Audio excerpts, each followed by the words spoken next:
Muy buenos días, estas son las noticias de hoy 5 de diciembre, nuevas de la Reforma. Continúan los disturbios por la Reforma. La Iglesia contraataca con la Contrarreforma. ¿Qué pasa con la lectura en el movimiento reformista? ¿Se seguirán cobrando las indulgencias? ¿Y las tesis de Lutero son protestantes? La educación y la cultura en la Reforma. Las letras y las lenguas vernáculas. ¿Y qué con el Concilio de Trento? ¿Cómo impacta la Reforma en la educación? Estas y otras noticias hoy en Nuevas de la Reforma. Quédese con nosotros. Ahora con ustedes nuestras conductoras estelares, Guadalupe Orozco y Siena Quiñones. Hola, buenos días. En ausencia de mi compañera Siena Quiñones, que se encuentra en el lugar de la noticia, les saluda su amiga Guadalupe Orozco. En Europa continúan los disturbios que iniciaron en los siglos XVI y XVII por las guerras religiosas de la Reforma y la Contrarreforma. La corrupción del Vaticano obstaculiza el desarrollo de los reinos del norte, Inglaterra, Holanda, Alemania y Escandinavia. Por otro lado, el Vaticano tiene relaciones muy estrechas con los reinos de España, Francia, Italia y regiones del sur de Alemania. Ante este olvido del Papa de los reinos del norte en Alemania, Lutero y Melanchthon se manifiestan en contra de la Iglesia de una manera violenta, ya que han encabezado rebeliones mediante quema de símbolos y papeles, entre otros actos de la misma índole. Las autoridades están en la búsqueda de Lutero, quien fue condenado a muerte pero logró escapar. La Reforma es un movimiento de profunda renovación religiosa y que denuncia la corrupción de costumbres y la perversión doctrinal en las que ha caído desde hace tiempo la Iglesia de Roma. Por eso, Melanchthon, discípulo de Lutero, ha publicado los principios del protestantismo luteriano, los cuales hablan del derecho del fiel a interpretar la Biblia. Sacerdote como guía espiritual, no como el mediador entre Dios y el fiel. Aceptación de la Biblia, no del Papa. Eliminación del clero regular, sacerdotes, obispos, cardenales, etc. Y del celibato. Por lo que el protestantismo se está difundiendo rápidamente por toda Europa, sobre todo en los reinos inconformes con el Vaticano. La mayoría de ellos están ubicados al norte de Europa. Otro protestante que también está agarrando fuerza es Ítalo Calvino, quien está difundiendo la Reforma en Francia, Holanda e Inglaterra. Todo esto está propiciando que en dichos países adopten la Reforma de la Iglesia, atendiendo a los preceptos de Lutero, Melanchthon y Calvino, y están logrando grandes transformaciones, pues en estos países se impulsa una cultura con mayor libertad, a diferencia de los territorios sujetos al Vaticano, acostumbrados únicamente a seguir la tradición papal. Y tenemos informándonos desde Inglaterra a Siena Quiñones. Adelante. Muy buenos días. Estamos transmitiendo en vivo desde Inglaterra. De último momento nos informan que los reinos que apoyan al Vaticano acaban de lanzar una contrarreforma mediante el Concilio de Trento, en el que fijan los principios de la Iglesia Católica, los cuales son que no existe la libre interpretación, el dogma debe ser dictado por el Papa, los sacerdotes tienen poder sobre los fieles y el celibato es obligatorio. Pero, ¿qué opina usted? Con imágenes de Octavio Amador, informó para Nuevas de la Reforma, Siena Quiñones.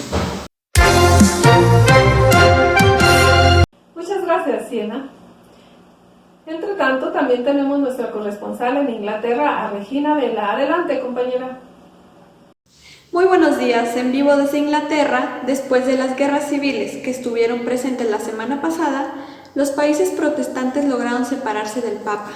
Además, estos países mejoraron su desarrollo de pensamiento con la libre interpretación y es como obtuvieron un gran paso a la secularización. Informó Regina Vela para Nuevas de la Reforma, camarógrafo Octavio Amador.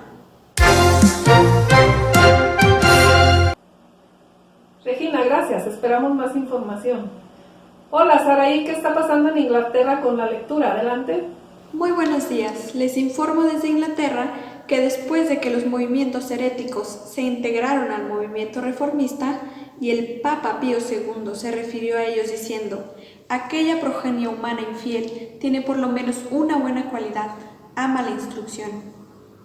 Pues efectivamente, estos movimientos heréticos tienen un énfasis en la lectura, todos deben saber leer. Es lo que dice John Wycliffe, ya que sostiene que cada fiel puede convertirse en teólogo. mientras que en Bohemia, Janjus codifica la ortografía y está redactando un silabario para poder apoyar la instrucción. Con imágenes de Octavio Amador, informó para Nuevas de la Reforma, Saraí Luján. De acuerdo, Saraí, gracias por la información. Tenemos a nuestra corresponsal en Alemania, en las afueras de la iglesia del castillo de Wittenberg, a Silvia Bottini. Buenas noches, gracias compañera Guadalupe, ¿qué tal? Me encuentro en Sajonia-Anhalt, Alemania, en las afueras de la iglesia del castillo de Wittenberg, donde el monje Martín Lutero ha clavado 95 tesis en las puertas de la iglesia. En estas tesis se dice que plasmó los principales postulados de la iglesia protestante, conteniendo críticas a la educación cristiana. Él plantea la pregunta de: ¿no es evidente que hoy un muchacho puede ser instruido durante 3 años de manera que a los 15 o 18 sepa más que lo que sabía antes con todas las escuelas superiores y los conventos? Habla también de que todos los hombres deben ser instruidos, no solo los sacerdotes. Rechaza la autoridad papal, niega la existencia del purgatorio y no está de acuerdo con la práctica de las indulgencias, que él considera son un abuso y que solo sirven para confundir a los cristianos. Como todos sabemos, en la iglesia cristiana, cuando cometemos un pecado, nos confesamos ante un sacerdote para que Cristo absorba nuestros pecados, y el sacerdote nos da una penitencia para ganarnos el perdón, y a través de una indulgencia se puede eliminar el castigo o penitencia mediante una aportación económica o bien físicas, como las flagelaciones con un látigo de cuero o con clavos. Por lo regular todos recurren a la indulgencia, y así el Papa recauda fondos para construir templos y otras necesidades. Y a pesar de la resistencia del papado, se siguen difundiendo por los países del norte, Inglaterra, Holanda, Alemania y Escandinavia, e incluso ya convencieron a reyes y líderes de estados de estos países, al punto de convertir al protestantismo a países como Holanda, Dinamarca, Suecia, Noruega, Austria, entre otros. Reportó para ustedes Silvia Bottini, camarógrafo Octavio Amador.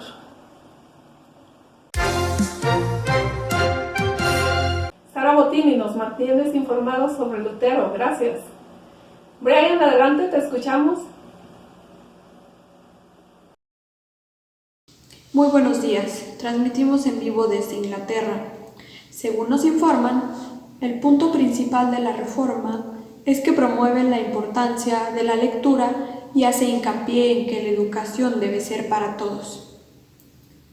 Informó Brian Pérez para Nuevas de la Reforma, camarógrafo Octavio Amador. Estaremos al pendiente, gracias compañero. ¿Qué tal, Adeline? Adelante con tu información. Buenos días, les saludo desde la hermosa ciudad de Ámsterdam, Holanda, que también ha estado adaptándose a las reformas de la Iglesia. Otro aspecto muy importante de la reforma fue el énfasis en la enseñanza de las letras y de todas las disciplinas de las lenguas vernáculas. Como recordarás, desde los romanos se había conservado la tradición de aprender los conocimientos en una lengua de prestigio. Los romanos aprendieron el griego para leer a Platón y a Aristóteles, mientras que los medievales aprendían el latín para leer a griegos y a romanos. Para Lutero y los reformistas, el uso del latín impedía una verdadera instrucción, por lo que todo el conocimiento y la Biblia misma debe ser traducida a todas las lenguas europeas para facilitar el conocimiento de esta. Cabe señalar que la traducción de la Biblia en las lenguas vernáculas es algo absolutamente revolucionario. Compañera Guadalupe, muchas gracias, les seguiré reportando. Soy Adeline de Rossi, camarógrafo Octavio Amador. Qué interesante, esperamos más noticias en caso de algún cambio, gracias. Samuel Rivas, ¿qué nos tienes el día de hoy? Muy buenos días. En vivo desde Inglaterra les informamos que las principales medidas del Concilio de Trento fueron la creación de una institución que castigará a los infieles. También se creó el Index, que es un índice de libros prohibidos y contenido reformista. Además nos informan que se creará una nueva orden religiosa que será la encargada de educar a las élites de los países católicos. Y por último, se promovió la reorganización de las escuelas para evitar la expansión reformista donde se podrá encontrar pues la enseñanza de la gramática, los textos sagrados y la teología. Con imágenes de Octavio Amador, informó para Nuevas de la Reforma Samuel Rivas. Muy bien, compañero, gracias. Como podemos ver, esta reforma está causando gran impacto en la educación, pues al poner énfasis en la importancia de la lectura en las lenguas vernáculas, logra que la educación se vuelva más democrática. Además, su rápida expansión ha obligado a la Iglesia Católica a reformarse también, por lo que la transformación educativa se generaliza en toda Europa y en las colonias americanas. Es todo por hoy, agradezco su atención y nos vemos el día de mañana a la misma hora. Que tenga un excelente día.